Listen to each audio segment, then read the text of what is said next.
Good morning, good afternoon, 2025. During your project, you might need to multiply decimals. So here's a quick little video to remind you a couple of the few strategies we've practiced this school year. The first one is the area model. So if we're multiplying 9 times 3 and 1400ths, I'm going to put 9 on the side, and I'm going to think of the value of each one of those numbers. So 3 in the ones place is worth 3. I'm going to write the word ones as a reminder. There's a 1 in the tenths place, so I'm going to write 1. I'm going to spell the word tenths. And there's a 4 in the hundredths place, so I'm going to write 4 hundredths. And then I'm going to multiply 9 times 3, which is 27. And that's 27 ones, so I just have to remind myself, like, where does the decimal go if the product is 27 whole things, or 27 ones? Tens place, ones place, decimal. If I'm multiplying 9 times 1/10, that means the answer is 9 things called tenths.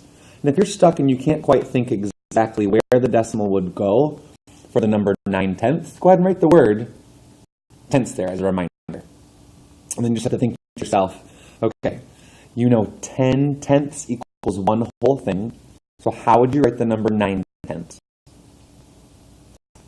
You would write it 0 and 9 tenths.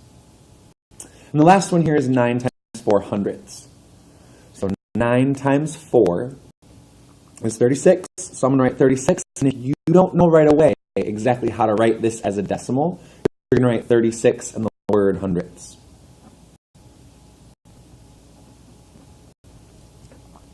We know that 100 hundredths equals 1 whole thing, but we only have 36. So my first thought is it's got to be less than 1 whole thing. So it's going to be 0 and then when I say the word 36 hundredths, the decimal sounds exactly like it. 0 and 36 hundredths. So we're going to make sure it looks like 36 ending in the hundredths place.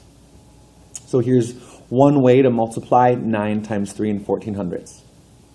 Once you find all these smaller products, you have to add them together. So I have 27 whole things plus 0 and 9 tenths plus 0 and 36 hundredths. Sometimes I like to put these lines right here to line up the place values so I don't make a really silly addition error. If I see nothing in the hundredths place here, you can write a 0 or you can just ignore it and say nothing plus 6 is 6. 9 plus 3 is 12. Tenths. I have to carry that 1 because 10 tenths equals 1 whole thing. So I can't put 2 digits here in the hundredths place. I'm sorry, the tenths place. So it's 12 tenths. So that's 1 whole thing and 2 tenths. 7 plus 1 is 8, and then 2 plus nothing is 2, or 20 plus nothing is 20. So 28 and 26 hundredths is your correct answer.